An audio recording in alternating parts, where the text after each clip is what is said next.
Olá, tudo bom, Bianca?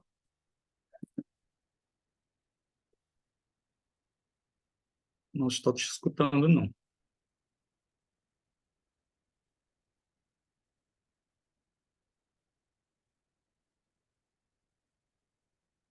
Consegue me escutar?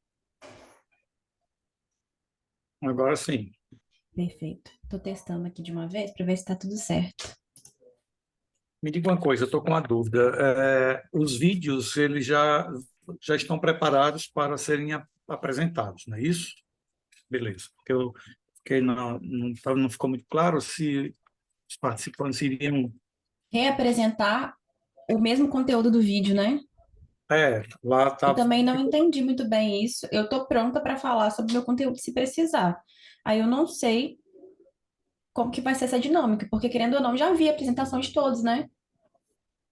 Isso, porque todos já foram enviados, né? Para mim não ficou claro que é como se cada um tivesse que, na hora que apresentar, De compartilhar, novo, mas é.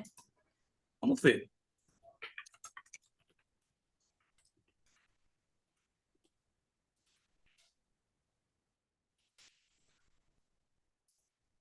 Eu também fico com essa dúvida se vai ter que reapresentar.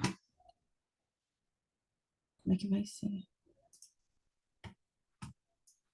Se tiver que falar, a gente fala, né? Mas eu acho estranho mesmo, porque realmente eu já assisti todos os vídeos e não sei. Exato.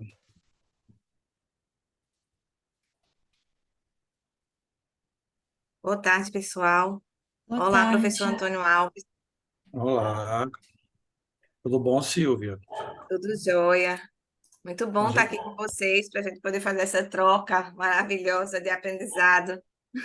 É verdade, muito bom também. Agora, estou numa dúvida, Silvia, estava falando aqui, não está muito claro, porque todos os vídeos foram submetidos, então não ficou muito claro se assim, o sistema já está pronto para ir apresentando na ordem ou cada participante vai compartilhar o vídeo novamente. Como é que é? Inicialmente, minha câmera, vocês estão me vendo? Sim. Estamos. Tá, né? Porque não está aparecendo aqui para mim. Eu vou compartilhar os vídeos, serão compartilhados por mim. Então, Ah, pode deixar que o primeiro vídeo vai ser o de Júnior Rafael Tavares, que é falando sim. sobre os elementos da teoria científica.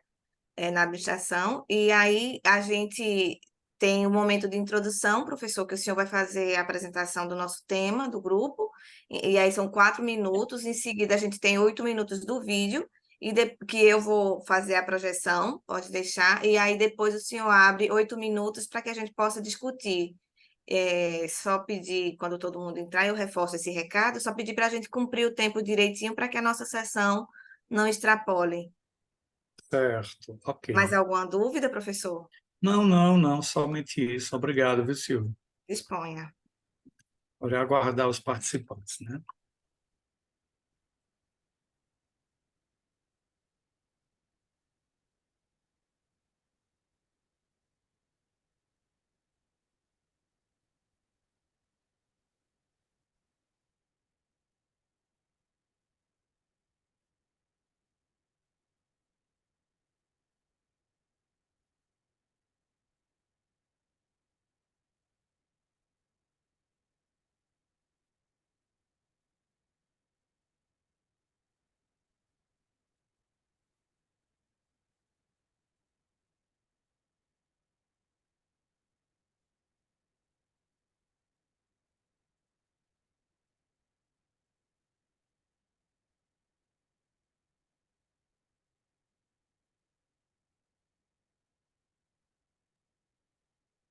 Olá, Júnior. Seja bem-vindo. Tá me ouvindo? Consegue me ouvir, Júnior? Júnior?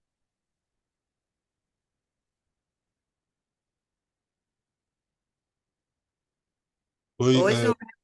boa tarde a todos. Estou escutando sim, tá um pouco baixo, mas eu acho que é a minha configuração aqui, mas estou conseguindo escutar, tá? Vocês estão me ouvindo bem aí? Ó, sim, tudo perfeito. Seja bem-vindo à nossa sessão. A gente está aguardando os demais participantes para a gente iniciar às 17h30, ok? Agradeço, muito obrigado.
Professor, a ficha já está disponível de moderação. O senhor conseguiu acessar?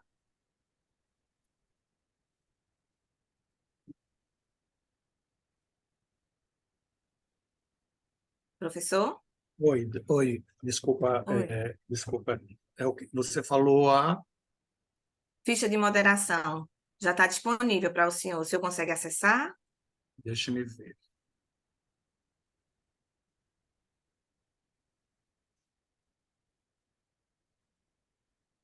Você fala lá pelo No nosso, na agenda, na minha agenda. sim, peraí, só um Tem a ficha instante. de moderação. Se tiver dificuldade, o senhor me Eu não avisa que estou eu posso encontrando. Me fazer. diga aí que eu não estou localizando aqui.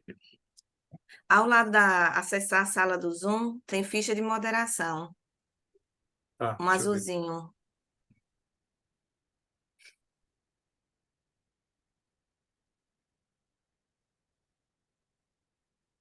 Eu não sei se essa ficha eu preencho, ou se é o senhor, mas se tiver dificuldade, eu posso preencher. Bom, não sei se a forma como eu entrei aqui, não, deixa eu ver aqui pelo e-mail que eu recebi, não aparece essa opção aqui não, tá? Fique tranquilo, professor, eu preencho aqui, não se preocupe, pode deixar. É só para marcar quem está presente na sessão. Pode ficar tranquilo. Pronto, tudo bem então.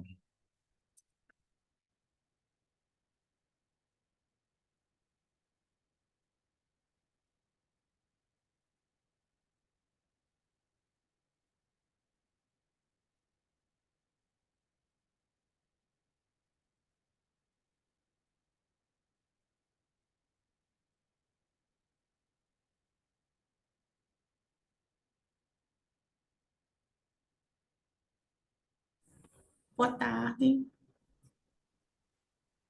Oi, Kátia, boa tarde, bem-vinda. Muito obrigada. Kátia, boa tarde, Bruna. Boa tarde, professor. Tudo bom, Kátia? Vocês desculpem aqui, a iluminação não está muito bacana, mas, enfim, o que vai importar é a fala, o áudio. Apesar Eu vou que já abrir aqui a câmera. não, é importante. Abri.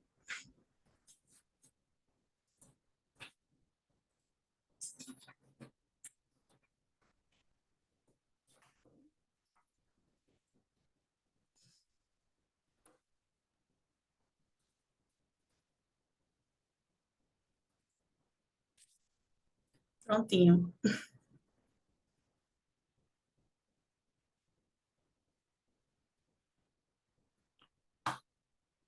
Só um instante, por gentileza.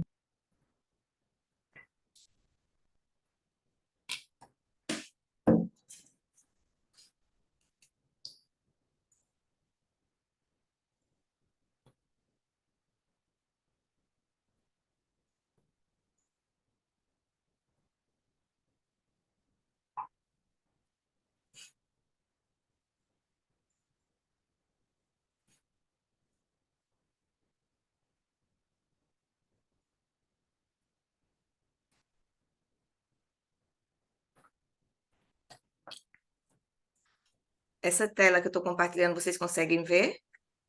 Sim. Sim, né? Sim. Professor, posso dar início à sessão?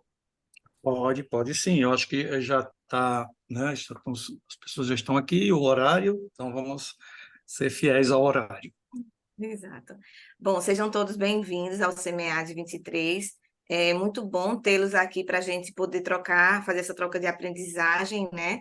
Eu estou compartilhando com vocês o nosso cronograma da sessão, que vai iniciar agora com a introdução. Eu vou apresentar o nosso moderador, o professor. Em seguida, eu vou compartilhar o primeiro vídeo, que vai ser o do Júnior. E em seguida, a gente tem 8 minutos para discussão, tá? E ao final, e assim vai seguir até o último vídeo, que é o quarto, e em seguida a gente tem 22 minutos para fazer um debate geral e a gente fazer uma avaliação de tudo que foi apresentado, ok? Ok. Então, eu vou apresentar o nosso moderador, para quem não conhece, é o professor Antônio Alves Filho, ele é professor na Universidade Federal do Rio Grande do Norte, tem experiência na área de gestão de pessoas e comportamento organizacional, possui graduação em psicologia, mestrado em administração e doutorado em psicologia, todos pela Universidade Federal do Rio Grande do Norte. Suas pesquisas e interesses incluem motivação, diversidade, saúde mental no trabalho e qualidade de vida no ambiente profissional.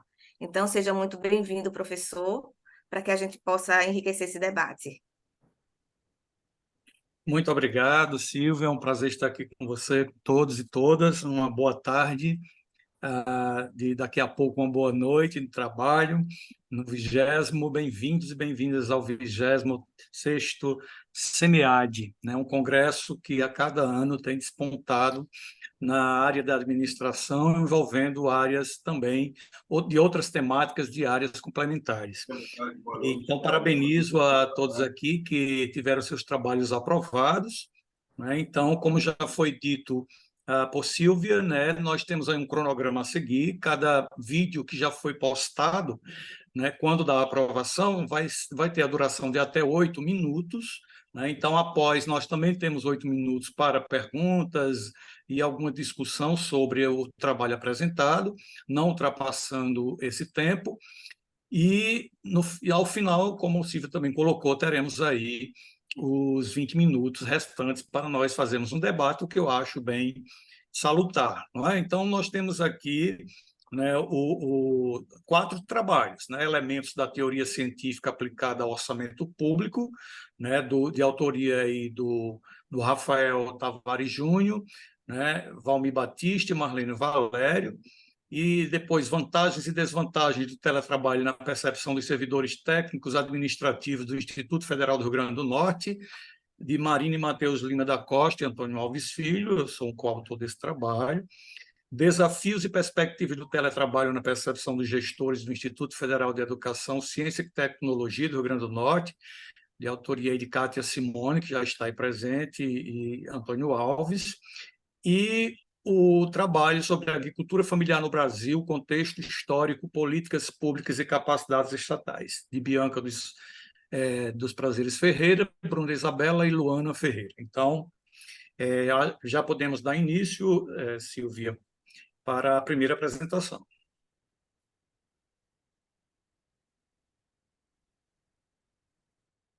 Está sem o som. Bom dia, boa tarde, boa noite. Meu nome é Júnior Rafael Tavares. Estou aqui para apresentar o artigo com o tema Elementos da Teoria Clássica aplicada ao Orçamento Público. O artigo que se enquadrou na modalidade artigo teórico, e de minha autoria, juntamente com a professora Marlene Arenas e o professor Valmir de Souza, ambos docentes da Universidade Federal de Rondônia. O nosso artigo trouxe uma introdução, basicamente, à questão da competitividade entre as organizações, trouxe à luz a relevância, a importância do orçamento público, né? E também pontuou a evolução das teorias gerais da administração, né? com Taylor, com Fayol, né? E sucessivamente, né? Nesse intuito, apresentou-se como problemática quais os elementos do orçamento-programa são encontrados na teoria clássica da administração, fazendo esse paralelo ali em relação às características e tudo mais. Então, como objetivo geral, apresentamos a questão de estudar a complexidade relacionada à operacionalidade do orçamento-programa, identificando os elementos em comum com a teoria clássica da administração, certo? Na perspectiva dos resultados, esse artigo apresenta como os objetivos específicos apontar os elementos e características atinentes à teoria clássica da administração, a questão da evolução da gestão pública da administração e também caracterizar os fatores relacionados à evolução do orçamento-programa, certo? A evolução, no referencial teórico e conceitual, apresentamos a questão da evolução da administração. Lá a administração ela surgiu há muito tempo, só que como teoria, como pesquisa ali em 1903, com Frederick Taylor, lá com a teoria clássica da administração, que estudou a organização de baixo para cima, do operacional ao estratégico, dando foco nas tarefas dando foco nas tarefas, no processo e tudo mais. E assim, em complemento a isso, tem a teoria clássica da administração de Henri Fayol, que estudou a organização de cima para baixo, do estratégico para o operacional, focando na estrutura, né? Apresentando conceitos fundamentais até hoje para organizações, para as organizações. Apresentamos também a questão do modelo da evolução da gestão pública, lá com patrimonialismo, né, com a questão do nepotismo, corrupção, não identificação do res público e res príncipe, e a questão da burocracia que veio para combater o patrimonialismo, após isso, a adoção de um novo modelo, que é o modelo gerencial, a nova administração pública, conforme Bessa Pereira, que focou no resultado, né? Saiu-se daquela questão do foco do processo, do foco do meio, para a entrega do resultado de qualidade, né? Para a sociedade, para o cidadão como cliente. Caracterizando também os fatores relevantes, importantes na evolução do orçamento público, no caso do orçamento programa, certo? Utilizamos na metodologia uma pesquisa bibliográfica nos periódicos Qualiscapes, Cielo e Spiel, buscando selecionar artigos de literatura mais relevantes e adeptos ao objetivo da pesquisa deste trabalho, adotando-se como procedimento a leitura flutuante de materiais bibliográficos, a fim de trazer corpos que possa dar suporte ao estudo, certo? Então, chegamos à parte do resultado, como dissemos lá no objetivo geral, fazer um paralelo ali entre o orçamento-programa e as funções da teoria clássica da administração apontada lá por Fayol, que Fayol apresentou o quê? Planejamento, organização, comando, a coordenação e o controle. Então, assim, fizemos uma análise. Então, em relação ao planejamento, por exemplo, como você pode observar na tabela, apresenta-se, identificamos que o orçamento do programa é um instrumento de planejamento, certo? É um elo entre o planejamento e o orçamento, né? Isso é fundamental, e a identificação clara dos objetivos, né? Saber para onde você vai, o que você vai entregar. Isso é fundamental, inclusive, na etapa do controle, lá como vamos ver. Em relação à organização, que basicamente apresenta-se como conceito de otimização de recursos, identificou-se a questão da indicação do custo total dos programas, a avaliação e análise técnica das alternativas, a flexibilidade na alocação de recursos, ali até com os créditos adicionais, inclusive, né? E no comando e na coordenação, identificou-se a questão do programa transversal, né? Perpassando por várias unidades, né? Independente de ser o estratégico, tático ou operacional, está sincronizado a realização para a melhor entrega de um resultado positivo, né? E em relação ao controle, a utilização sistemática dos indicadores, o controle e monitoramento das metas, como eu disse, você tem que deixar isso bem claro lá no planejamento, né? Para quando chegar aqui, você saber como mensurar, né? Através da criação dos indicadores, com base o quê? Na eficiência, na eficácia, na efetividade, na economicidade, dentre outras questões relacionadas ao controle. Chegamos à consideração final, né? No que tange a problemática, quais os elementos do orçamento do programa são encontrados na teoria clássica da administração. Foi constatado por meio do referencial que, embora a teoria clássica tenha surgido em 1916, disponibilizou vários conceitos para a evolução da gestão, bem como o orçamento público, inclusive princípios como autoridade, de responsabilidade, disciplina, unidade de comando, unidade de direção, subordinação do interesse público ao privado, centralização, hierarquia, cadeia escalar, dentre outros, né? E Fayol também sugeriu a função administrativa composta pelos elementos, como vimos na tabela anterior: planejamento, organização, comando, coordenação e controle, que, atinente ao orçamento público, são aplicados no PPA, LDO e LOA. PPA estratégico, LDO tático e LOA operacional. Ressalta-se que essas práticas bem-sucedidas aplicadas nas iniciativas privadas passaram a ser adaptadas ao serviço público, devido à adoção do modelo gerencial, potencializando o alcance da eficiência, eficácia e efetividade, certo? Isso muito em questão do modelo gerencial, que focou-se no resultado, na entrega de um bem de serviço de qualidade, né? aqui o nosso referencial bibliográfico, algumas das referências utilizadas. É isso, pessoal. Agradecemos a atenção de todos. Espero que tenham gostado. Até mais. Pronto, parabéns aí, Júnior. E nós temos, então, agora 8 minutos, 17h42, então até as 17h50 podemos aqui dialogar um pouco com o Júnior sobre o trabalho. Quem gostaria de fazer alguma pergunta ou fazer algum comentário sobre o trabalho? Não fiquem tímidos. Pois eu tenho uma pergunta, Júnior, para você, que é o seguinte: Tudo bem. eu achei muito interessante o seu trabalho no sentido de que, quando a gente vai falando aí na administração pública, né, a evolução da administração pública no Brasil, né, e as novas ferramentas, a inovação, por exemplo, né, então, falar em inovação na administração pública, e você traz aí um trabalho, né, que remete à administração, né, lá do Taylor e administração científica do Taylor e Fayol. E aí me gerou a curiosidade de saber em que medida você pensa, né, que, de fato, na atualidade, né, no momento em que a administração vive dentro dessas questões de compras públicas, orçamento público, você vê, de fato, uma aplicabilidade, uma viabilidade ainda da utilização desse modelo no momento atual em que estamos? Pessoal, boa tarde, professor, novamente, né? Primeiramente, aproveitando, né? Queria pedir desculpa pelo meu cachorro, que ele, ele não teve jeito, ele ficou latindo durante a apresentação.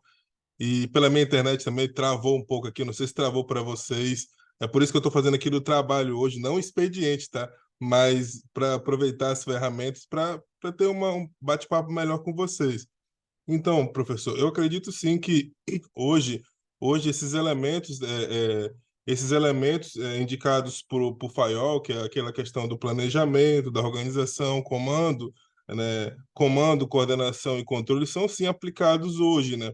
Mas só que eles sofreram uma adaptação, como qualquer ferramenta de administração, né? Hoje, por exemplo, podemos enxergar que isso se transformou aquele POCC que a gente chama, o mnemônico, né? Transformou-se o quê? No planejamento, né? Organização, direção e controle. E assim, sucessivamente, como todas as teorias geral da administração vão se adaptando ao contexto em que a gestão se encontra, né? Então, acredito sim que é assim, é aplicável, porém, de forma adaptada hoje, né? Ao contexto que cada organização se encontra e também a questão da entrega, né? Do serviço, se é um bem, se é um serviço, então isso tudo pode ser adaptado, mas eu acredito sim, professor. Joia, obrigado. De fato, né, a gente sabe que, como diz, às vezes são novas fórmulas e velhas práticas, né? Sim, sim, com Então, certeza, acaba né? que na administração pública tem isso, muita inovação, novas fórmulas, mas no final das contas, velhas práticas, né? Mas que É, ainda funcionam muita coisa de fato, né? O Taylorismo, ele é justamente. revisitado. Justamente, quando a gente estuda, né, assim na TGA, o Taylorismo foi lá em 1900, e aí não, surgiram várias teorias após isso, relações humanas, neoclássica lá com Peter Drucker depois, né? E assim a gente pensa que aqueles conceitos não são aplicados, mas são, né? São aplicados, né? Assim como na questão, já passando para a questão da evolução da administração pública lá, com patrimonialismo, burocracia, né, até o tipo puro, né, com as suas disfunções, e o modelo gerencial, que na época surgiu como uma nova administração pública, lá em 95, com Brescia Pereira, que é contestada por alguns autores, né? E a gente sabe disso. E aí está surgindo uma espécie de teoria nova que é da governança pública, que uns consideram teoria e outros já não consideram. Isso é tudo muito bom, né? Que é para melhoria da qualidade do serviço público. E é isso que a gente quer. Então, modelos teóricos que sejam aplicados para a melhoria da entrega para o cidadão, para a sociedade. E isso é muito bom mesmo. Perfeito. E aí, gente?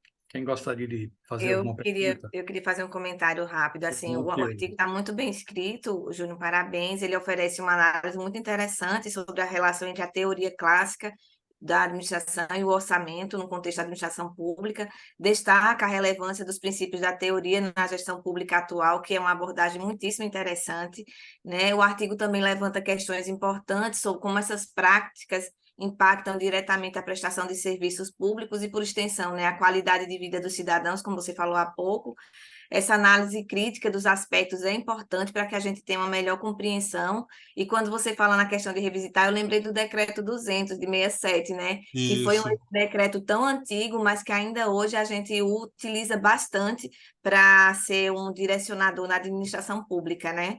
Então, eu isso. queria colocar uma indagação, se for possível você responder, que você destacou a relevância da gestão do orçamento público, né? Então, Certo. quais são os principais desafios que você percebe nas organizações que elas enfrentam ao gerenciar seus orçamentos, especialmente no setor público? Você poderia comentar algo sobre isso? Os Poderia sim, principais não. desafios que as organizações enfrentam ao gerenciar os seus orçamentos, especialmente no setor público. Não, sim, a questão hoje, pelo menos assim, na prática mesmo, assim, como foi citado, eu sou servidor do Tribunal de Justiça, né? A gente vive isso, né, no serviço público, e a questão da execução orçamentária mesmo, né? Porque tudo em si tem que estar amarrado com a questão da legislação e tudo mais. E muitas das vezes a tomada de decisão, o tomador de decisão, que é o ordenador de despesa, ele tem um receio em ter aquela questão de iniciativa mesmo, de inovação, até pela questão de depois prestação de conta, o Tribunal de Contas bater nele por uma medida e tudo mais. Então, eu hoje, assim, tem vários, né, mas eu posso destacar essa questão do ordenador de despesa, essa questão da inovação. É uma trava, porque se a gente, de novo, revisitando os modelos de evolução de gestão pública, a burocracia ela veio o quê? Para combater o patrimonialismo, com a corrupção, nepotismo e tudo mais. Com todas as disfunções, o modelo gerencial ele adaptou a burocracia com alguns aspectos da iniciativa privada, mas não todos. Hoje, a questão, até pelo princípio da legalidade, o gestor ele só pode fazer algo em virtude de lei, então tem que ter uma legislação. E isso, de certa forma, limita também a tomada de decisão do administrador, do gestor, ou quem esteja à frente da, da, da questão do orçamento, entendeu? Eu acho que seria isso. Não sei se eu consegui esclarecer bem, se foi o que a senhora respondeu, mas é mais ou menos nesse sentido, tá? Perfeito, perfeito. Muito obrigada. Nada, Ah, disponha. Ótimo. podemos Que ir bom, para a então. próxima Podemos sessão, para a professor? próxima. Exatamente cumprimos o horário de 8 minutos. Pode passar o próximo.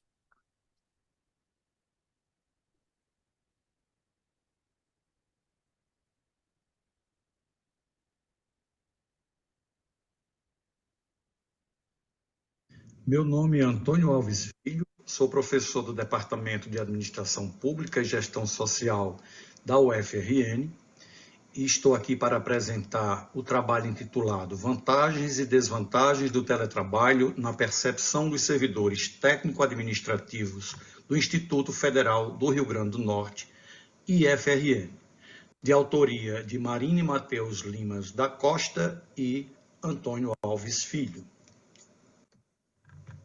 Introduzindo o trabalho, é importante situar a popularização das tecnologias de informação e comunicação, TICs, que propiciaram o surgimento do teletrabalho, que vem ganhando espaço no mercado a cada dia, apresentando, porém, vantagens e desvantagens que precisam ser melhor conhecidas e analisadas.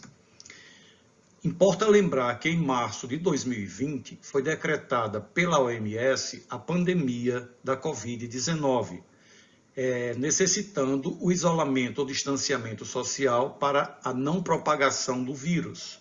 Com isso, para a continuidade do trabalho, seja em empresas públicas ou privadas, o teletrabalho foi a grande saída. O INEP, em 2021, revelou que 99,3% das instituições de ensino paralisaram as suas atividades presenciais, o que foi o caso do IFRN. Assim, O objetivo do estudo desenvolvido e aqui apresentado é conhecer a percepção dos servidores técnico-administrativos do IFRN sobre as vantagens e desvantagens do teletrabalho por eles vivenciado. O referencial teórico foi ancorado nos estudos de autores como Brasil, Carneval, Filar de Castro e Zanini, Góes, Martins e Nascimento, Rau e Todescate, Uipea, Pantoja, Andrade e Oliveira, Vilarinho, Pascoal e Demos, para citar dentre outros. Em termos do método, tratou-se de um estudo de caso do tipo survey, com abordagem quantitativa, tendo como locus do estudo o IFRN e participantes 203 servidores técnico-administrativos em educação TAI, uma amostra calculada com um grau de confiabilidade de 95%.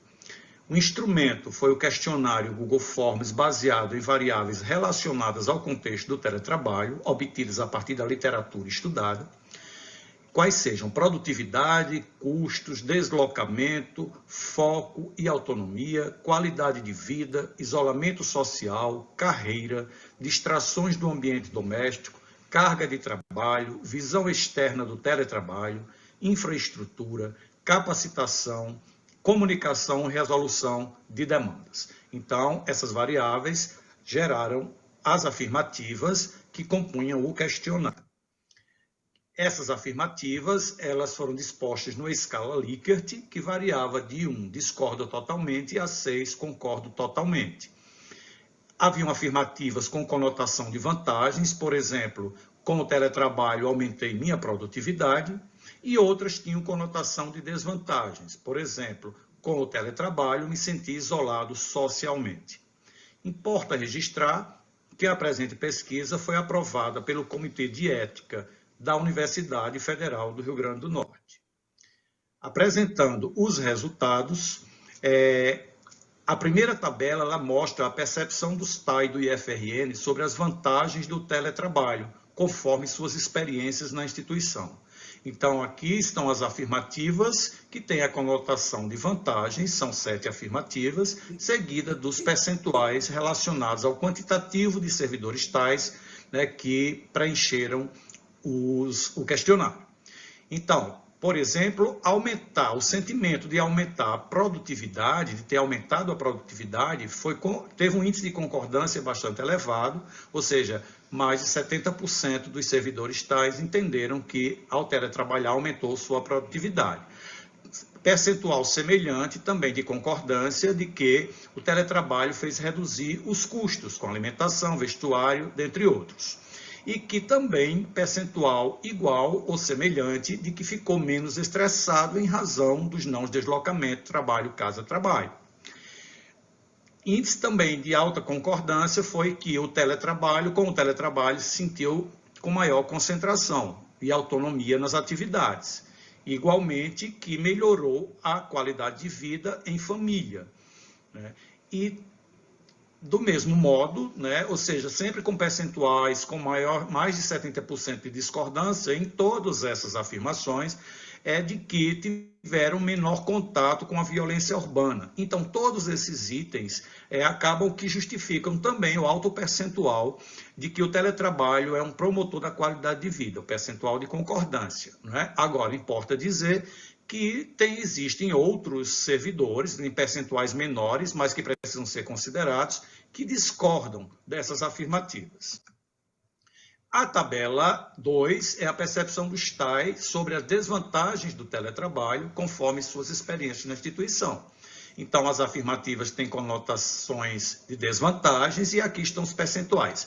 Numa primeira observação, se pode ver o maior índice de discordância, né? Por exemplo, de que se sentiu isolado socialmente, não é?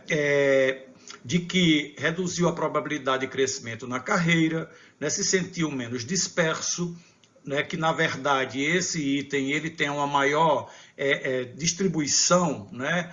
Mais igualitária, digamos assim, ou seja, muitos discordam e outros concordam praticamente de forma igual. Então, o sentimento de se sentir disperso por causa das questões de distração no ambiente de trabalho, no caso em casa. senti que trabalhou mais. Aí sim, há um maior índice de concordância em razão do número de horas trabalhadas. Então, essa parece ser a maior desvantagem percebida, somada, por exemplo, com o sentimento de uma visão mais preconceituosa de que trabalhar simbolizasse trabalhar menos, ou seja, teletrabalhar significava trabalhar menos. Agora, os índices de discordância vieram com relação a que a tecnologia não foi adequada, porém, existe outros servidores, num percentual também considerável, de que disseram que perceberam que a tecnologia não estava adequada. E que sentiu que a comunicação com os colegas de trabalho foi mais difícil, e isso também teve uma certa dispersão. Muitos entenderam que foi e outros que não. Em termos de conclusões, as vantagens que foram percebidas de forma mais intensas, os pontos que tiveram percentual de concordância mais elevado foram redução de custos, menor contato com a violência urbana e qualidade de vida no trabalho. As desvantagens foram percebidas com menor intensidade, excetuando a percepção de uma maior carga de trabalho ao executar esta modalidade laboral.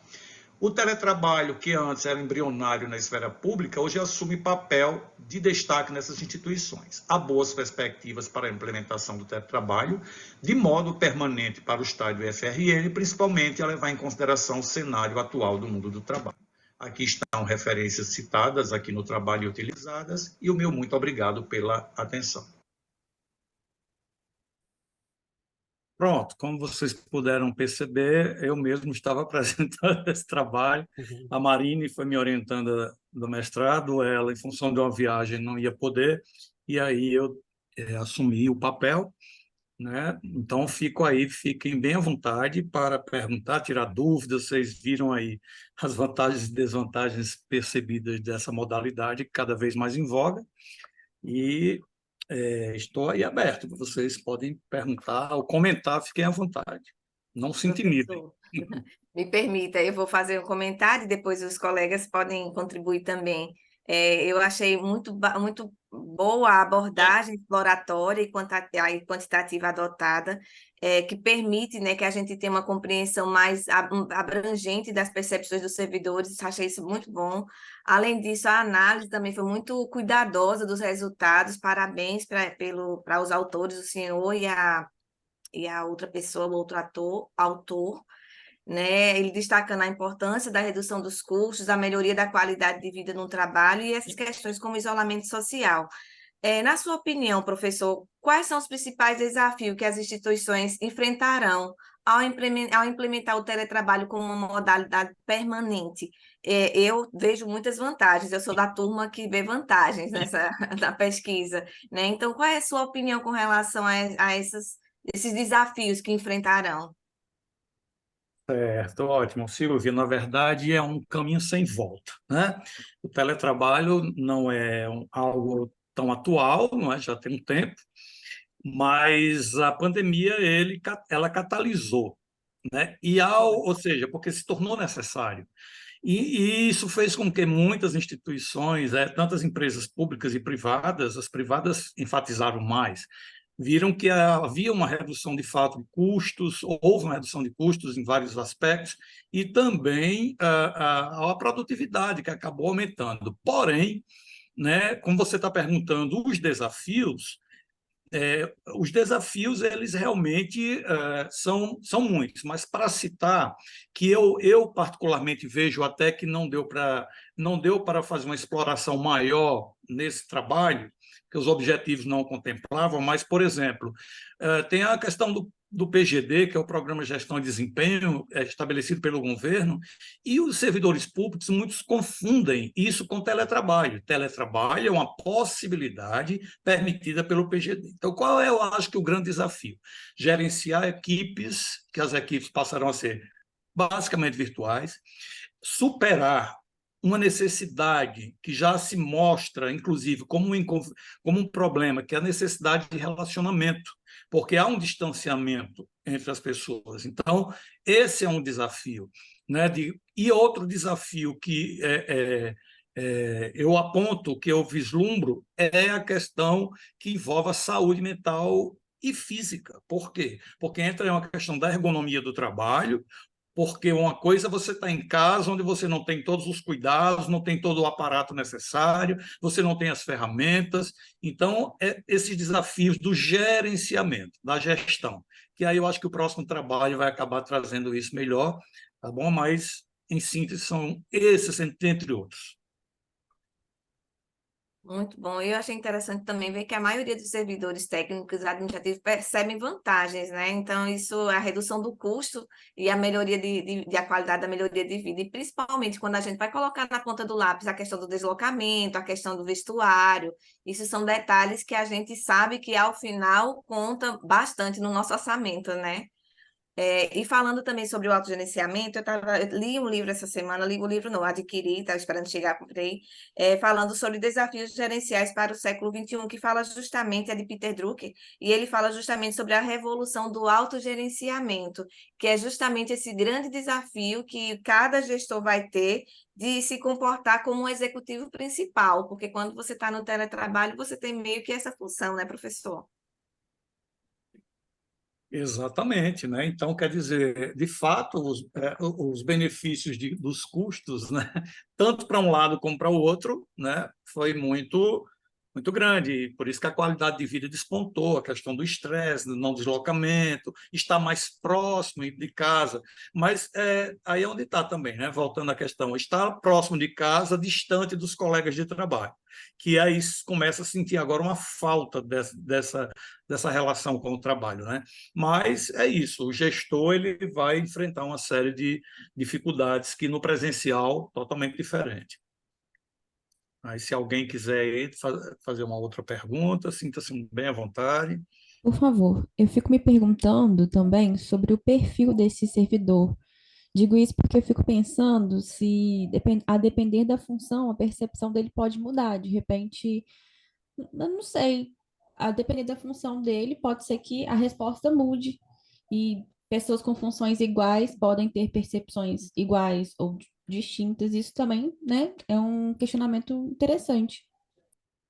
Isso, na pesquisa fica claro que, tanto na literatura já mostra isso, mas na pesquisa também foi na análise do discurso, na análise do conteúdo, né, se percebeu o seguinte, que ficou claro, nem todo mundo tem o perfil para teletrabalhar. Para teletrabalhar é preciso ter um perfil. Você tem que ser muito autodisciplinado, você tem, porque senão, por exemplo, tem gente aí que está trabalhando de madrugada dentro, então está se estressando, está inclusive com sobrecarga de trabalho. Esse é um problema, né? Porque o perfil da tecnologia, isso é fácil de você driblar, porque você pode treinar as pessoas para a questão tecnológica, mas essa mais comportamental, aí é mais complexo. Então, Bianca, de fato, nem todo trabalho, nem toda tarefa é teletrabalhável, então vai ter tarefa que não tem como levar para casa, tem que ser presencial. E tem servidor que não tem o perfil. Então, esse de fato é algo a ser também mais um desafio, viu, Silvio? Mais um desafio. Verdade. Mais alguma contribuição? Ainda temos 2 minutos, ou posso adiantar, professor? Eu acho que pode, porque, inclusive, o próximo trabalho, ele Mesmo. tem, né? Também foi um trabalho que eu orientei, tanto a Kátia como a Marine foram minhas orientadas agora do mestrado, terminaram recente. E aí a Kátia vai exatamente ver a outra perspectiva, que é a dos gestores. Então, pode começar. Olá a todos. Sou Kátia Simone, aluna concluinte do mestrado em Gestão Pública pela Universidade Federal do Rio Grande do Norte. Este trabalho foi realizado em conjunto com o meu orientador, o professor Dr. Antônio Alves Filho, cujo título é Desafios e Perspectivas do Teletrabalho na Percepção dos Gestores do Instituto Federal de Educação, Ciência e Tecnologia do Rio Grande do Norte. Como uma das consequências da pandemia de Covid-19, que eclodiu no ano de 2020, o teletrabalho, até então algo desconhecido ou distante para muitos, forçou-se presente no cotidiano de grande parte da população trabalhadora. Face às medidas de prevenção ao contágio do novo coronavírus, uma delas sendo isolamento social, o mundo se viu obrigado a adaptar-se de forma abrupta por questão essencial de sobrevivência. Dentre os desafios impostos pelo contexto excepcional, a continuidade das atividades laborais tornou-se imperativa. Nas instituições educacionais, as aulas foram suspensas por certo tempo. No entanto, os compromissos no âmbito administrativo permaneciam. O trabalho ultrapassou o limite do ambiente corporativo e adentrou na intimidade das residências. E a necessidade de comunicação com a equipe e articulação no desenvolvimento das atividades evidenciou-se cada vez mais importante e fundamental. Contextualizando o tema na realidade local, declarada a pandemia de Covid-19 pela Organização Mundial de Saúde, em 11 de março de 2020, o IFRN suspendeu no dia 17 do mesmo mês as atividades acadêmicas e administrativas presenciais da instituição por tempo indeterminado. A decisão foi tomada pelo Colégio de Dirigentes do Instituto, após nova atualização do cenário epidemiológico no Estado, feita pelo Comitê de Enfrentamento ao Covid-19. Porém, diversos setores dentro da estrutura organizacional da instituição, pela própria natureza do trabalho, tiveram de manter seu fluxo de atividades independente das aulas. Nesse contexto, os servidores passaram a cumprir a jornada laboral remotamente no ambiente de suas casas. Considerando o período de estabelecimento do teletrabalho pelo IFRN, compreendido de 17 de março de 2020 a 9 de janeiro de 2022, levanta-se o seguinte questionamento. Qual a percepção dos gestores do IFRN sobre a experiência no regime de teletrabalho adotado em razão da pandemia de Covid-19, os desafios vivenciados e as perspectivas diante da implementação permanente dessa modalidade? Para a construção da fundamentação teórica foram utilizados estudos dos autores listados, além de outros, focado nas temáticas da origem e conceituação do teletrabalho, o teletrabalho no serviço público e, por fim, a gestão do teletrabalho.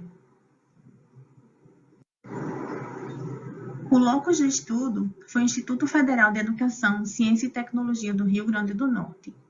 Os participantes foram gestores do IFRN, compreendendo um total de 541 servidores.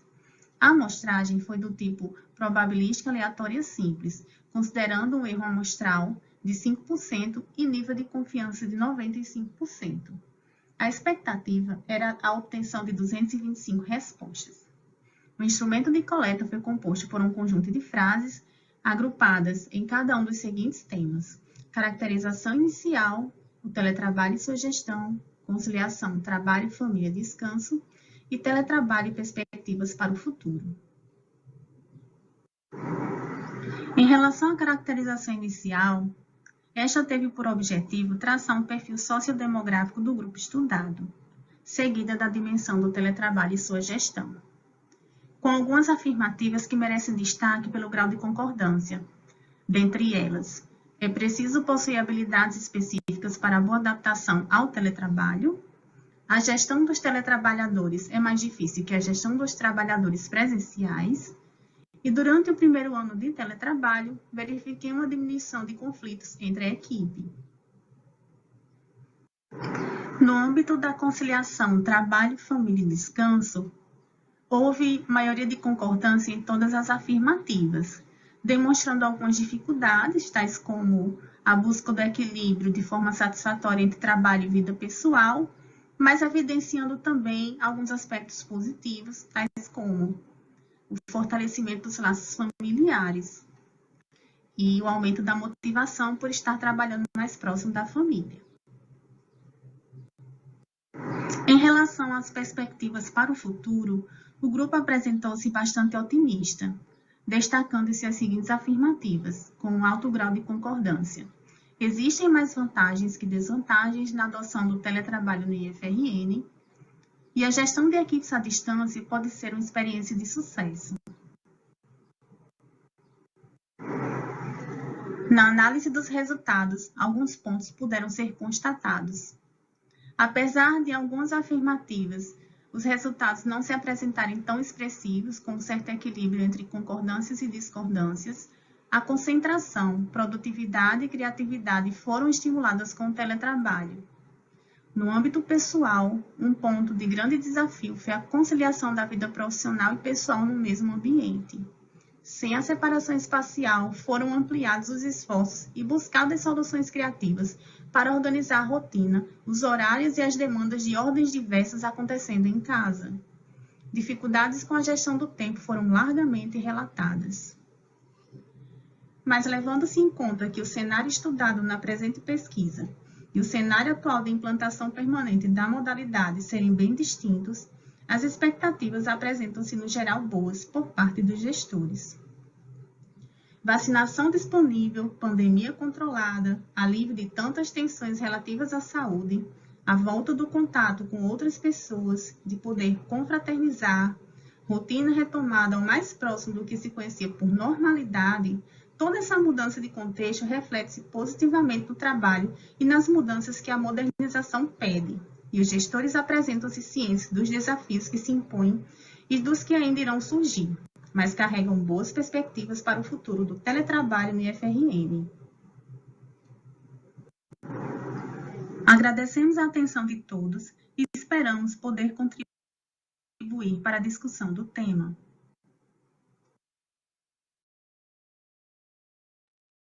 Pronto, então vocês vejam que há uma perspectiva aí complementar, né? A Marine fez na percepção dos técnicos administrativos e a Kátia fez com os gestores, né? Porque e vocês viram então que as categorias têm umas coisas que se assemelham, né? Mas fica aí aberta a pergunta para a Kátia, algum comentário. Fiquem à vontade, porque aí eu Eu vou fazer um fica comentário. sem graça eu fazer. Eu vou fazer um comentário enquanto os demais se preparam, se quiser fazer também alguma interação. A pesquisa é muito bem conduzida, né? Essa abordagem quantitativa envolveu um número muito bom, muito significativo de gestores, o que confere mais robustez, né, aos resultados. Eu achei interessante observar que os gestores apontam estímulos à concentração, à produtividade e criatividade no ambiente de teletrabalho, né? Além disso, a pesquisa também destacou as dificuldades relacionadas à gestão do tempo e à conciliação entre vida profissional e pessoal, que entra um pouco naquela discussão que a gente estava, né? Que entra na noite, você trabalha à noite, faz as coisas de casa durante o dia e acaba que uma coisa, um ambiente compartilhado acaba atrapalhando, né? Você não tem a divisão de tarefas, né? E gostei muito também, Kátia, da conclusão, achei ela muito otimista, né? Indicando que a situação da pandemia evoluiu e as restrições diminuíram, né? Então, todos os gestores, a maioria dos gestores, né, estão cientes dos desafios, das perspectivas favoráveis relacionadas à implantação. E, nesse sentido, eu queria mais detalhes, se for possível, sobre como a amostragem dos gestores do IFRN que participaram da pesquisa foi feita uma seleção aleatória ou voluntária? Havia uma representatividade equilibrada de diferentes departamentos ou áreas, professor ou Kátia? E, no geral, parabéns, né? A pesquisa é muito boa, achei muito boa mesmo. Parabéns aos autores. Muito obrigada. Apesar de cansativo, foi um prazer imenso poder trabalhar no meu ambiente de trabalho, né? E poder estudar melhor esse período que foi tão sui generis, que foi esse período de pandemia, né? Que nos forçou a entrar num regime de trabalho sem um preparo prévio. Então, foi desafiador, mas também foi muito gratificante ver o grupo mostrar diversos caminhos, né? Pelos quais eles construíram soluções, né? Construíram estratégias para superar os desafios. Em relação à amostragem, né, foi enviado pelo e-mail institucional o formulário e explicado quais as características que eram necessárias para responder o formulário, né? Ser gestor no período pandêmico e estar em regime de teletrabalho no primeiro ano de pandemia.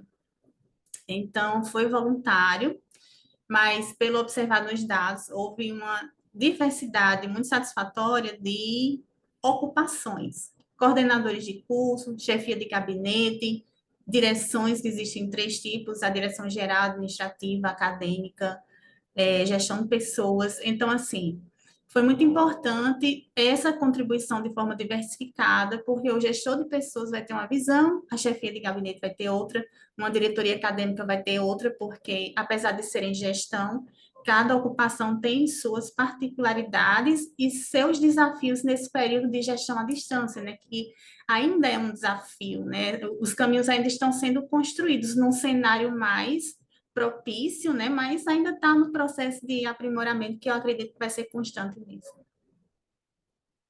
E eu acho, assim, é uma opinião, depois que eu li o material, eu senti falta da entrevista, da parte das entrevistas qualitativas, porque eu acho que poderia, ou então fica como um estudo futuro, né?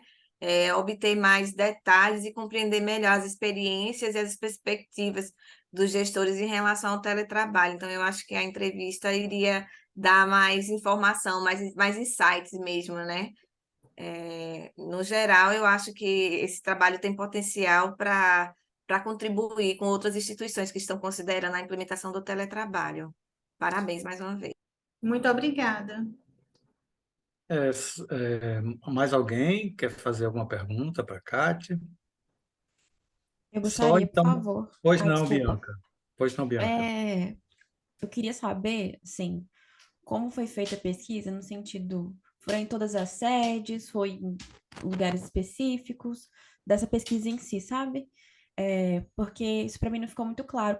Como que é esse Instituto Federal aí no Rio Grande do Norte? Porque todo o estado é muito diferente, né? Aqui em Minas também tem, mas é um pouquinho diferente.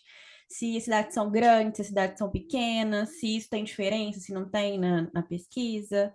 Em relação a isso, por favor, viu? Muito obrigada. O professor quer falar ou eu falo?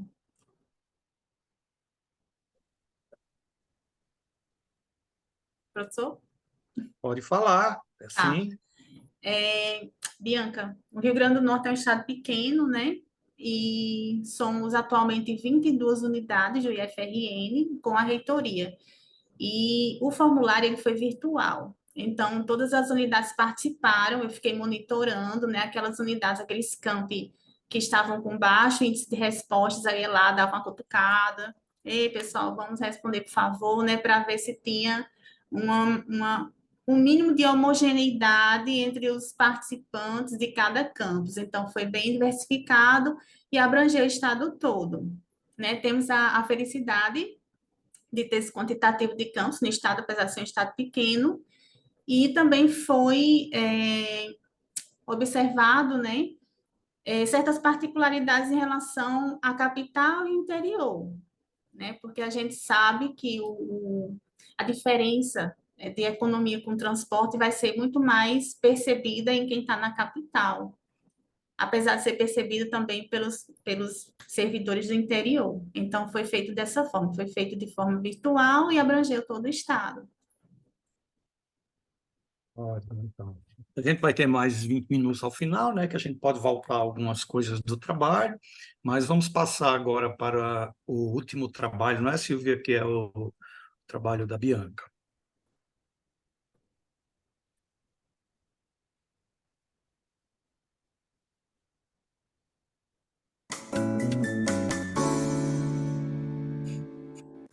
Olá a todos, o meu nome é Bianca dos Prazeres Ferreira e eu sou mestranda na Universidade Federal de Viçosa pelo programa de pós-graduação em Administração Pública. Hoje vou compartilhar a nossa pesquisa sobre agricultura familiar, políticas públicas e capacidades estatais. Este trabalho foi realizado em conjunto com Bruna Isabela Ferreira Peixoto e Luana Ferreira dos Santos, ambas da Universidade Federal de Viçosa, e esse vídeo conta como pré-requisito para a participação do evento do SEMEAT. A agricultura familiar é essencial para o Brasil, representando 77% dos estabelecimentos agrícolas, empregando mais de 10 milhões de pessoas e contribuindo com 23% da população agropecuária nacional. Esse modelo de produção se distingue por sua gestão se concentrar na família, e a atividade produtiva agropecuária é a principal fonte de geração de renda. Sendo assim, a nossa pergunta de pesquisa se direciona a: como as políticas públicas e as capacidades estatais se fazem presentes na promoção e no desenvolvimento da agricultura familiar. E o nosso objetivo geral contempla analisar as capacidades estatais relacionadas às políticas públicas para a agricultura familiar, tratando em específico do PRONAF, do PA e do PENAI. Antes de aprofundarmos nosso estudo, é importante definir o que é a agricultura familiar e destacar a sua relevância. A agricultura familiar é caracterizada pelo compartilhamento da gestão da propriedade pela família e é a principal fonte de renda para muitos brasileiros. Segundo a Lei 11.926 de 2006, o agricultor familiar é definido como aquele que não detém área maior do que 4 módulos fiscais, utilize mão de obra familiar, tenha renda familiar originária de atividades vinculadas ao próprio estabelecimento e dirija o estabelecimento com a sua família. O Decreto 9.064 de 2017 veio para definir a Unidade Familiar de Produção Agrária, UFPA, e família como unidade nuclear composta por um ou mais indivíduos. Explorando um pouquinho do contexto histórico da agricultura familiar, especialmente seu papel no desenvolvimento rural brasileiro e sua relação com as desigualdades sociais, a história dessa prática está profundamente conectada à produção agropecuária e às disparidades socioeconômicas. O desenvolvimento rural brasileiro está intimamente ligado à produção agropecuária e à agricultura familiar. Essa prática desempenhou um papel crucial na formação das raízes da nossa nação, fornecendo alimentos, gerando emprego e moldando paisagens. No entanto, não podemos ignorar as disparidades econômicas que persistem. A agricultura familiar muitas vezes enfrenta obstáculos no acesso a recursos, tecnologia e mercados, perpetuando a desigualdade.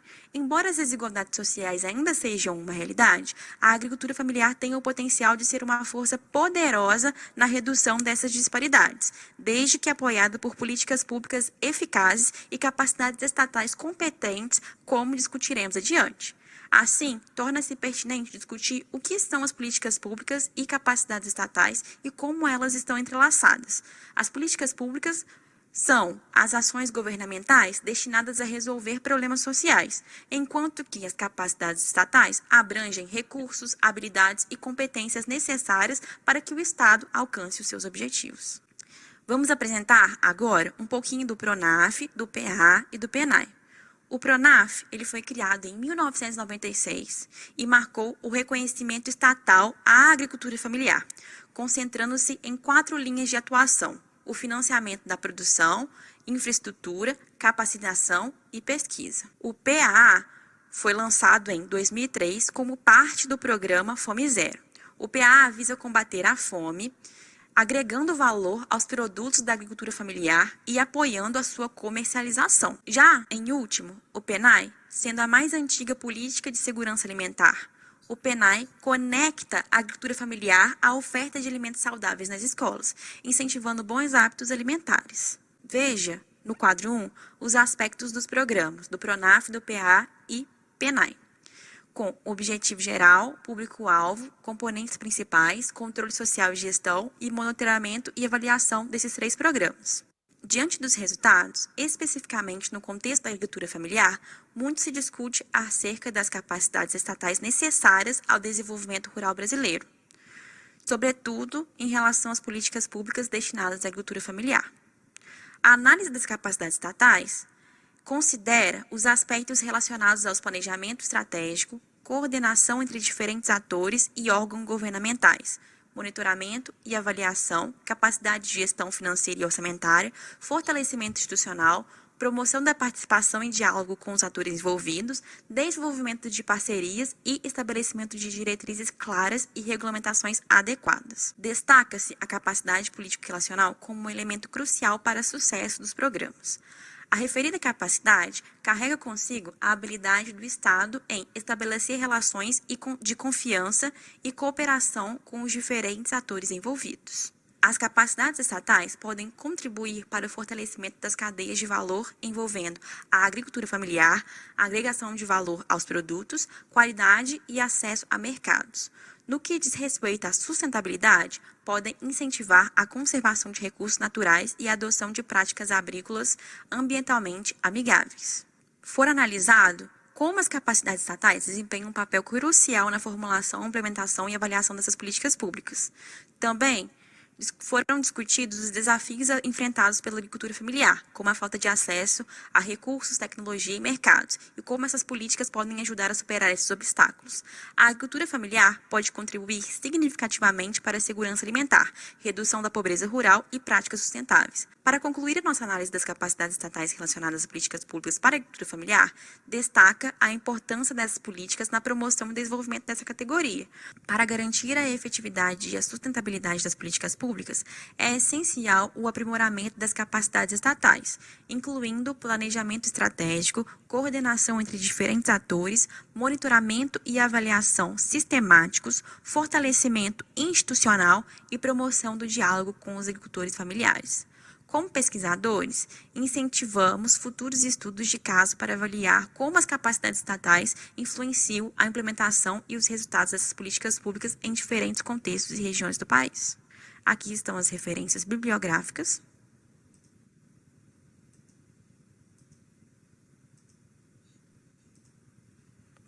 Antes de encerrar a minha apresentação, eu gostaria de expressar nossos sinceros agradecimentos. Esse trabalho foi realizado com dedicação e não teria sido possível sem o apoio de várias pessoas e instituições. Primeiramente, gostaríamos de agradecer a nossa orientadora, a doutora Luana Ferreira dos Santos. Também gostaríamos de agradecer à Universidade Federal de Viçosa. Gostaríamos de agradecer à CAPES e também ao evento, ao SEMEAD. Muito obrigada a todos por sua atenção e apoio. Obrigada e boa tarde. Ok, Bianca, parabéns pelo trabalho, pela apresentação. Infelizmente, o tempo para o vídeo é curto, aí você tem que deixar de lado uma série de informações, mas é um trabalho de extrema relevância, uma temática, aliás, sempre muito, cada vez mais relevante num país como o nosso. Alguém gostaria de perguntar algo à Bianca? Não vai ficar só eu e Silvia fazendo perguntas aqui, comentário, Bruna, Kátia, Tiago, Júnior. A gente ainda vai ter 20 minutos aí, após esse. Na verdade, a gente já pode até, a Silvia, já seguindo aí esses 8 minutos da Bianca, já falar sobre o trabalho dela e já trazer, de repente, um link entre os diversos trabalhos. A gente sempre vai encontrar uma conexão, né, entre um trabalho e outro, né, se a gente vai tentar pensar, né, no contexto, né, no tecido, como cada um, né, nas tramas desse tecido aí. Bom, Bianca, eu gosto muito dessa temática. Tem um colega aqui em Natal que pesquisa muito, aliás, vários colegas do meu programa, tem 2 professores especificamente, ambos são nutricionistas, mas são professores aqui no programa de pós no curso de administração pública. Conheço, não fui ainda a Viçosa, mas conheço algumas pessoas daí, de eventos, Marco Aurélio, e dentre outros professores, excelentes, inclusive, é um curso de referência, né, uma faculdade, uma universidade também de referência, principalmente nessa área. Então, parabéns. E tivemos aí, na verdade, nós passamos por um período onde se alavancou muito a questão da agricultura familiar do governo, depois passamos a ter uma lacuna de 4 anos, onde as coisas degringolaram, mas de sorte que agora estamos recuperando, né, isso, e acredito que vamos ter aí um retorno, né? Queria até que, se você pudesse comentar nessa perspectiva, se você, de fato, nas suas pesquisas, observou, né, essas mudanças e se, de fato, as coisas caminham para essas capacidades estatais, elas acabam, de fato, se reconfigurando agora.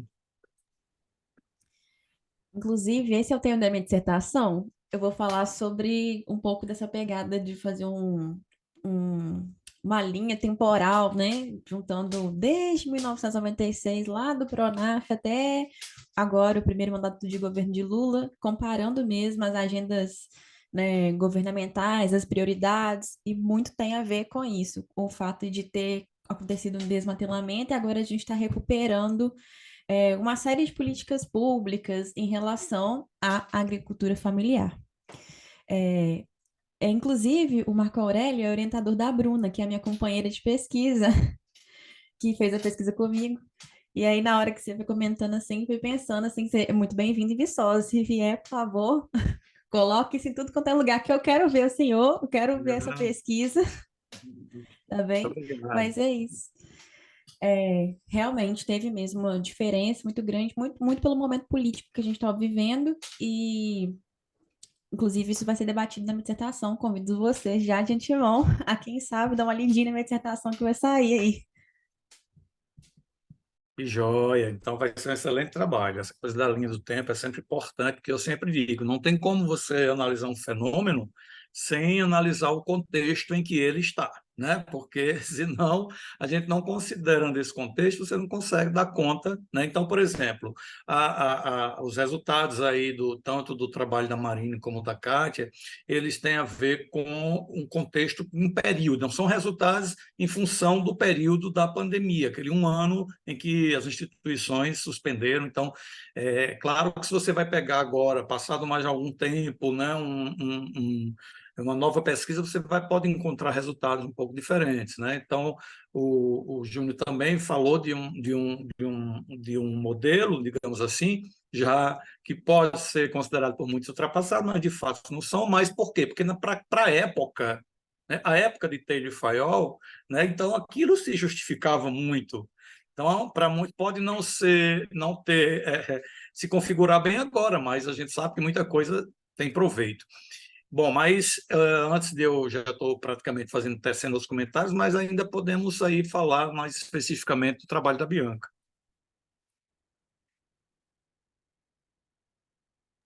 Eu queria comentar no trabalho da Bianca, porque eu sou filha de agricultores, então esse tema realmente da agricultura familiar, meu pai é agricultor e eu vivenciei isso muito de perto. Eu sou de Petrolina, né? E aí a gente tem lá o vale com toda aquela riqueza, né?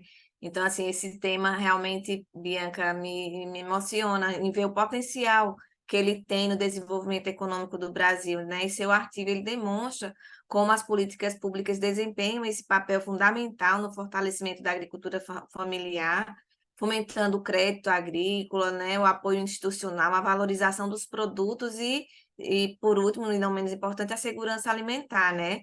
Os exemplos que você trouxe, como o PRONAF, o PA e o PENAI, também ilustram de maneira muito prática como essas políticas podem ser bem-sucedidas na promoção da agricultura familiar e no desenvolvimento de hábitos alimentares saudáveis, né? Na tua opinião, como é que as políticas públicas podem ser adaptadas para lidar com esses desafios emergentes que a agricultura familiar enfrenta? Disserta um pouco sobre isso com tua avaliação, Bianca, de acordo com essa pesquisa que tu fizesse, por favor. Sim, na minha perspectiva, se bem que, né, meio de fora, eu acredito que o maior obstáculo da agricultura familiar é a falta de comunicação entre os programas. Eu acredito que se houvesse, inclusive, né, capacidade estatal suficiente para que houvesse um mecanismo em que um programa conseguisse comunicar melhor com o outro, seria mais eficiente. Uma série de questões nesse sentido, porque como a agricultura familiar é uma coisa que depende muito do município, de um negócio muito pequeno e vai escalonando até um aspecto mais federal, então são vários interessados, é muito picado, é muito amplo e carece um pouco dessa comunicação, dessa organização mais assim, e não uma questão de burocratizar, sabe? Mas uma questão de simplificar e comunicar. Precisamos disso, vamos fazer isso, vamos reverter recurso para isso. Eu acho que é mais nessa pegada mesmo. Uma questão até administrativa, talvez, de gerenciar melhor o que é necessário e como vamos resolver. E se é a mesma coisa para você, se é a mesma coisa para mim, para a gente juntar os esforços. Ter mais audiências públicas, né, promover a inclusão das pessoas, né, isso, o diálogo, né, com a sociedade, e no caso com os interessados, que a gente chama de stakeholders, né, nesse caso, e através disso a gente consegue o aprimoramento desses programas que são existentes, né, que já são, que a gente já tem. Excelente trabalho, é muito bom ver como as políticas públicas têm um impacto positivo na agricultura familiar, especialmente em relação à segurança alimentar. Muito bom mesmo, parabéns, Bianca. Tenho certeza que sua dissertação vai ser um sucesso. Sem dúvida, sem dúvida. E espero em breve ler, né, se não a dissertação, o artigo, fruto aí do seu trabalho, né, que certamente vai contribuir bastante. Quem gostaria de perguntar algo à Bianca, ou então já, de repente, trazer outros comentários, outros questionamentos dos outros trabalhos. Pois não, Tiago? É engraçado que essa semana eu estava lendo que nesse atual governo aumentou 34% o valor que vai ser investido no plano safra voltado ao pequeno produtor. Isso aí vai dar em torno de 71 bilhões, alguma coisa assim. E essa ação acaba incluindo o que a professora Silvia falou, né? Também, além da produção sustentável, seria para a produção de alimento mais saudável, né? E a compra de máquinas, né? Você vê que realmente o investimento de 34% superior é bem importante em relação ao governo passado, né? Quer dizer que está muito mais interessado em trabalhar no pequeno produtor do que o anterior, que era mais voltado, não criticando, independente de partido, aqui até que eu sou partidário, né? Era mais voltado para exportação. A gente sabe que dentro da nossa comunidade, quem traz o alimento para a gente mesmo é o pequeno e o médio, né? Tanto é que quando a gente vai na feira, não é o grande que vai deixar lá, é o pequeno ou o médio, né? Parabéns, Bianca. Pois é, né? Tirando fora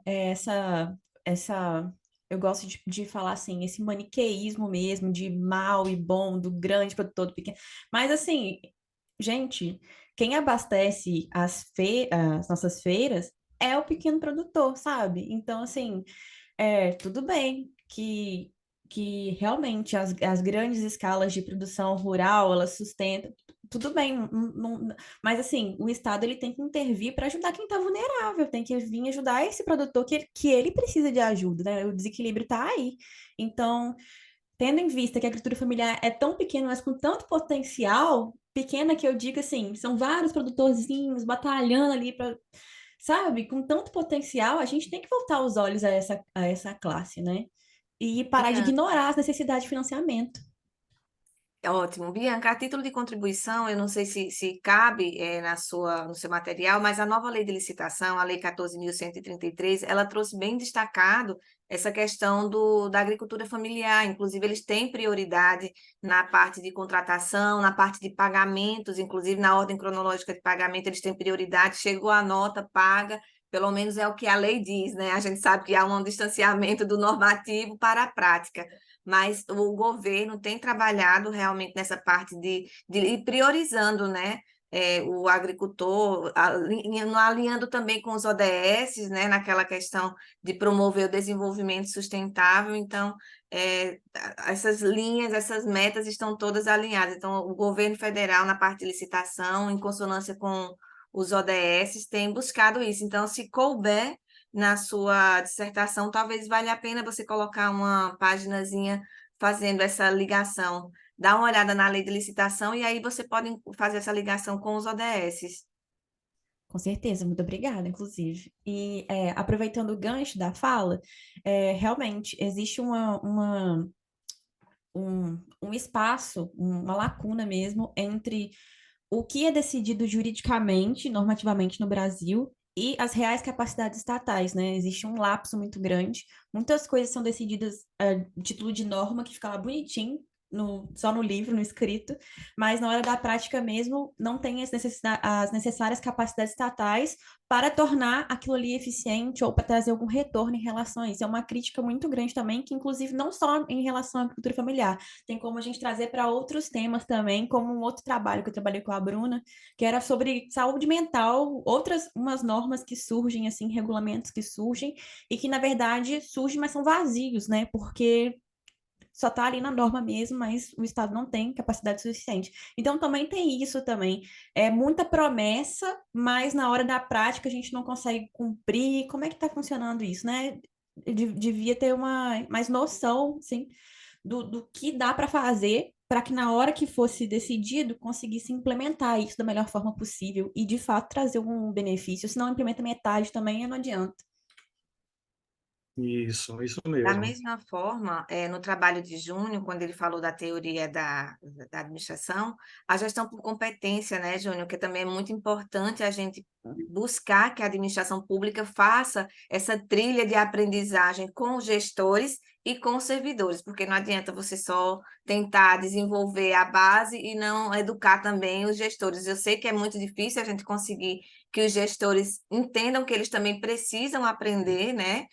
Mas essa gestão por competência, esse desenvolvimento dos servidores para que possam garantir um melhor atendimento das necessidades da população, porque a gente, pelo menos na parte privada, você está o tempo todo se reciclando, né, buscando acompanhar as novas demandas, as necessidades, e na administração pública não poderia ser diferente, né?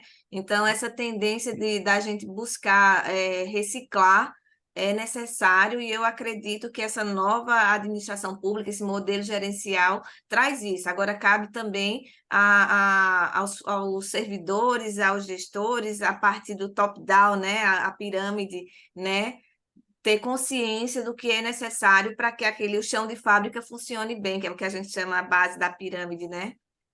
Isso. Só contribuindo aqui nesse momento, o trabalho da colega está muito bom mesmo. Gostei muito da temática, né? E como a título de contribuição, que ela falou, a questão de conversação, que ela percebe na percepção dela entre os programas, a gente percebe que isso é uma questão de planejamento, né? Como o modelo gerencial, ele trouxe questões da iniciativa privada, metodologia da iniciativa privada para aplicação no serviço público, mas, de certa forma, engessou-se justamente pelaquela questão de legislação e tudo mais. E se houvesse um pouco de planejamento, precisa ser muito, um pouco de planejamento que se a gente enxerga numa iniciativa privada, estratégico, tático e operacional. Se a nível global fosse pensado dessa forma, realmente os planos poderiam se conversar, né? A união com o programa a nível global e assim regionalizar para os estados, até chegar no município e tudo mais. E poderia ter, de certa forma, um equilíbrio entre o investimento ali, né? Para potencializar, justamente, não tirar apenas para a questão da agricultura, das grandes empresas e tudo mais, mas também para o agricultor familiar. Viabilizar que ele concorra, né? Que ele consiga investir, por exemplo, na ordem de prioridade que a professora citou, da nova lei de licitação. Ele recebe o quanto antes, ele pode concorrer, e aí ele pode investir em equipamento, desenvolver tecnologia. Isso é muito importante, entendeu? Perfeito. Bruna, só falta você falar para escutar sua voz aí, principalmente você que é uma coautora do trabalho. A minha Pode falar colega dos já está demais trabalhos completando tudo também. muito bem. A minha colega já está completando tudo muito bem. Eu estou mais aqui de apoio. Na verdade, eu tinha uma dúvida sobre o trabalho do Júnior, que eu ia perguntar lá atrás, mas o tempo ficou um pouquinho curto. Só para eu entender mesmo, a curiosidade de como surgiu o tema, para a ideia de juntar a teoria clássica com a questão do orçamento. Eu fiquei com essa curiosidade. Não, tranquilo, vamos lá. Então, esse é um artigo de disciplina, né? Na gestão orçamentária, e eu gosto muito da temática, da teoria geral de administração, gosto mesmo, né? Da evolução, da forma como foi, né? Eu sou administrador de formação, então curto muito. Então, eu peguei uma questão do orçamento, eu falei, ó, muita gente, que nem o professor falou, muita gente pensa, os acadêmicos inicialmente pensam que os elementos, os princípios não são mais aplicados hoje. E eu quis fazer um paralelo com a administração gerencial, que querendo ou não, que nem eu falei, é polêmica essa questão de nova administração ou não, mas é o modelo que a gente tem atualmente pelos teóricos. Eu quis fazer um paralelo justamente em relação a isso, porque o orçamento-programa é um reflexo do modelo gerencial, entendeu? Então foi mais por isso. Joia.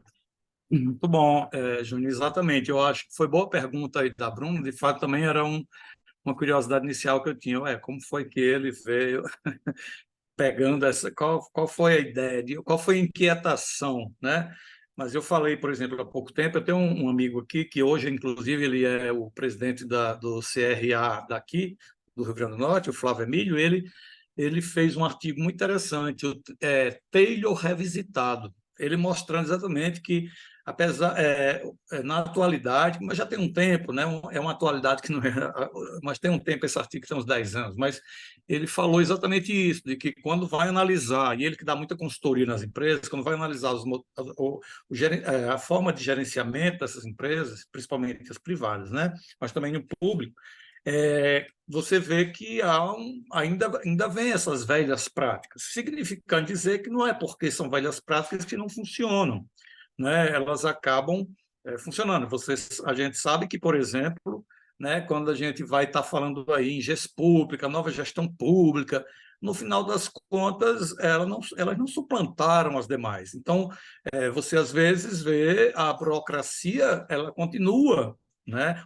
Existe traços de patrimonialismo aí, né? Então, quer dizer, não tem assim, então é uma coisa da gente ficar atento, entender o que é que se aplica ou não e como isso se reverbera em todos os aspectos, né? Então, na questão do teletrabalho, por exemplo, quando você sabe que, como não existe gestor que não quer que, para ele é melhor ficar presencial, ele tem dificuldade de gerir no remoto, né? Então, quer dizer, e aí você vai vendo que precisa fazer uma adaptação, né? É, a questão né, como eu falei, da relevância do trabalho da Bianca, é justamente porque, como foi bem colocado, né, você quando vê, se você tem a oportunidade de viajar para outros países, quando você vai no supermercado, por exemplo, ou no mercado que seja, porque eles também têm os mercados, as feiras, você não precisa escolher nada, tudo que você pegar está bom. Então, não que a agricultura familiar não vai, ele tem produtos bons, mas assim, esses produtos bons da agricultura familiar, eles não são capitaneados para exportação, então eles são, na verdade, então esse que eu quero falar do exterior é porque é o grande produtor, é ele que é incentivado a fazer isso. Então, o agricultor familiar, não, é claro que ele está, a política, eu acho que, de fato, está muito bem guiada e deve ser bem guiada para esse aspecto, né, que tem a ver com a merenda escolar, com a questão de suprir a fome, as pessoas em vulnerabilidade alimentar, que no país está cada vez maior, índices alarmantes da vulnerabilidade alimentar, né? Então, acho que é isso, né? E, enfim, está aí uma atividade que não pode ser teletrabalhável, né? A atividade do agricultor, ele pode, não pode. Então, enfim, o que mais, gente? Não necessariamente a gente tem que até às 19 horas, né? Mas também eu sei que quando essas últimas sessões, principalmente para quem já participou de outras, vai ficando cansativo, além de tudo, do que passou o dia trabalhando. Mas se ninguém tiver mais nenhum Professor, só comentário, para. pois É não. rapidinho para não para a gente não Pode alongar falar, Tiago, muito. tem temos aí. Em relação ao teletrabalho, eu acompanhei essa passagem, né? Quando teve a pandemia, a minha esposa é professora na rede pública aqui do DF. E uma das dificuldades, quando alguém perguntou sobre dificuldade que teve, né? Eu vi uma maior dificuldade, assim, foi porque os alunos, em sua maioria, não tinha como acessar a internet. Uns porque não tinha equipamento, outros não tinham internet. Eu lembro que minha esposa fez bem uma vaquinha mesmo, arrecadando em todos os locais, escolas. A gente até doou computador, celulares, para que esses alunos pudessem assistir às aulas. Então, de repente, saiu um normativo que todos têm que pegar a aula online, mas não tinha como a maioria. Eu lembro que a gente juntou muito celular e muito computador com doação para que esses alunos pudessem acessar as aulas. Em contrapartida, a minha esposa trabalhou muito mais que o dobro, muito mais que o dobro. E adentrava à noite assim, sem fim, porque até então a gente não tinha esse controle. Como é que vai controlar? E os alunos também não tinham essa noção. Ah, o professor está em casa, então posso mandar trabalhos e coisas. Então a gente tinha hora que 11 horas, meia-noite, tinha aluno mandando mensagem no grupo de WhatsApp, porque também não tinha controle, até conseguir adequar. Então, na prática, resumindo, trabalha-se mais, pelo menos aqui em casa. Eu vi trabalhando muito mais, até fim de semana, coisa que ela deixava no serviço para fazer no outro dia, aqui levava e ficava até tarde. E realmente, como a colega falou, tem servidores ou determinado, como a gente pode falar, funções que não tem como ser também online, né? Principalmente que eu vi no meu serviço, aqueles mais antigos. Aqueles servidores mais antigos, eles não conseguem se adaptar muito à questão online, né? É interessante isso. E até puxando também um gancho para o trabalho do Júnior, essa questão mais antiga, que quando ele fala da questão de gestão, do orçamento e tudo, a gente vê, por exemplo, no órgão que eu trabalho, que quando você tem um gestor que é de fora e é o mais antigo, ele é muito relutante em aceitar teorias mais novas para implementar. A comida até de responder, a gente fala que é o apagão das canetas. Então não deixa desse jeito, vai, coloca para frente. É um medo tão grande de responder e por falta de conhecimento também. Essa falta de conhecimento faz com que, às vezes, coisas importantes não andem. Não vai andar porque ele não quer ir para frente com medo. Não, só estou tampando buraco e não posso fazer isso. E também não deixa você fazer. Era essa a minha contribuição. Obrigado. Excelente, excelente, Iago. Muito bom mesmo, viu? Professor, Pois só não? para complementar e quebrar o gelo um pouquinho, quando o Tiago falou da esposa dele, essa questão da gente ter que gravar vídeos para compartilhar com aula, eu percebi no rosto de Júnior, de Bianca, de Kátia, era vendo a imagem dizendo assim, poxa, ali sou eu, poxa, meu cachorro. Bianca teve hora que ela fazia bem assim. Então, assim, foi um desafio muito grande a gente estar preparado para gravar vídeos e compartilhar com todo mundo, porque é muito estranho quando a gente vê nossa imagem lá explicando algo, né? Então, assim, ainda teve essa preocupação. Eu não consigo dominar minha rede social, eu tento até, mas tem horas que eu digo, pessoal, você tem que gravar vídeo, precisa, porque senão você não existe, não sei o quê. Não, essa é uma pressão muito grande, então o teletrabalho, para quem é professor, ainda teve essa carga, né, de você se adaptar à aula e depois você conseguir compartilhar conteúdo e revisão e tira dúvidas, né? Então, só para quebrar o gelo, foi muito interessante a cara de vocês vendo os vídeos. Eu também observo, né? Porque parece estranho quando a gente faz a gravação, seja da voz ou do vídeo, que a gente fica se autoavaliando, mas é isso, né?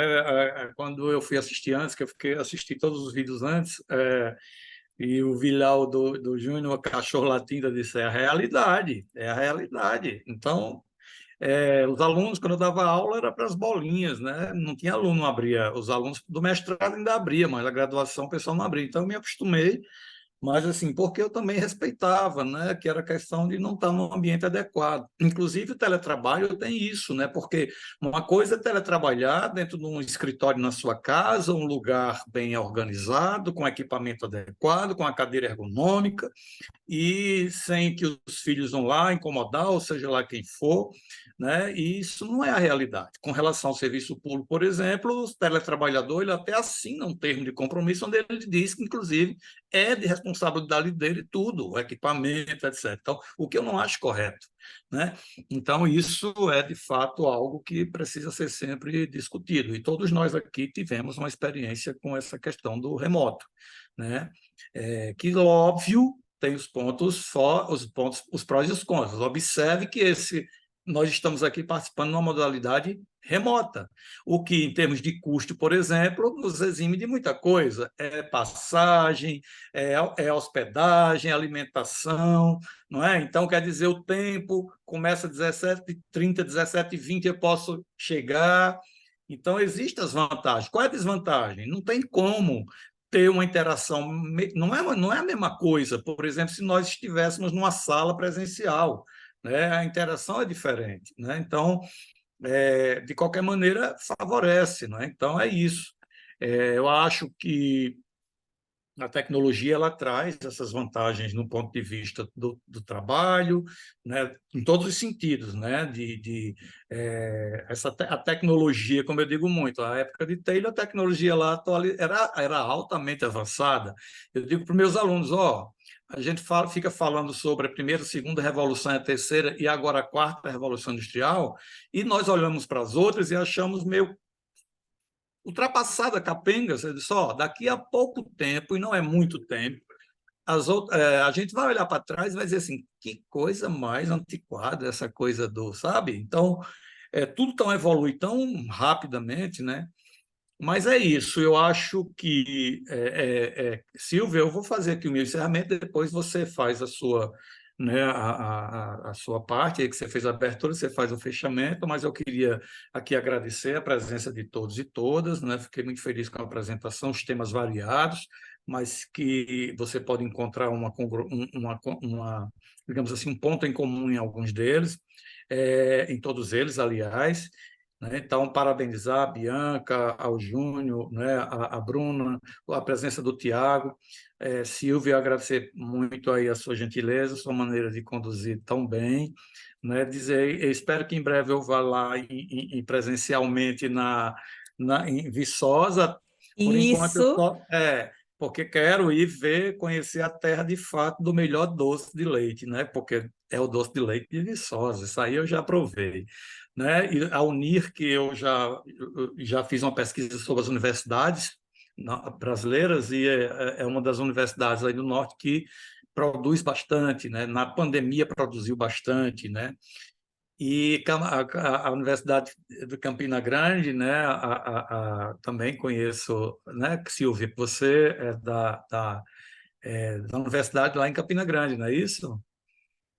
Isso, então eu também tenho um trabalho recente agora, estou publicando um artigo com a professora Silvânia, que é da psicologia lá, e enfim, é isso, gente. Então, passo a palavra para a Silvia, que inclusive colocou um link aí no chat por mais de uma vez para vocês acessarem e fazerem a avaliação, mas eu passo aí para ela. Pessoal, é muito importante que vocês respondam vocês são pesquisadores e sabem a importância do questionário, né? Para que o evento possa melhorar e no próximo ano a gente fazer um SEMEAD ainda melhor. Acho importante a participação de vocês no próximo ano, foi muito rica a nossa troca hoje, então que a gente possa no próximo ano se encontrar novamente com novos temas, novos desafios da administração pública, que é isso que a gente está buscando, né? Um aprimoramento da administração pública para que assim a gente possa atender a população, a necessidade das pessoas e, de fato, transformar o valor público, que é o que a gente está buscando através da administração pública. Então, agradeço a todos e nos vemos no próximo ano. Professor, muito obrigada pela sua rica consideração em todos os trabalhos, foi muito bom estar dividindo essa sessão com o senhor e que a gente possa ter mais interações como Sim, essa. com Muito certeza, obrigada. gente. E eu agradeço você ter preenchido lá o formulário, que eu não consegui acessar inicialmente, Silvio. Ok, então, gente, é isso. Boa noite para vocês. Aproveitem aí o evento, tem muita coisa boa aí online, tá bom? E até uma próxima. Tchau.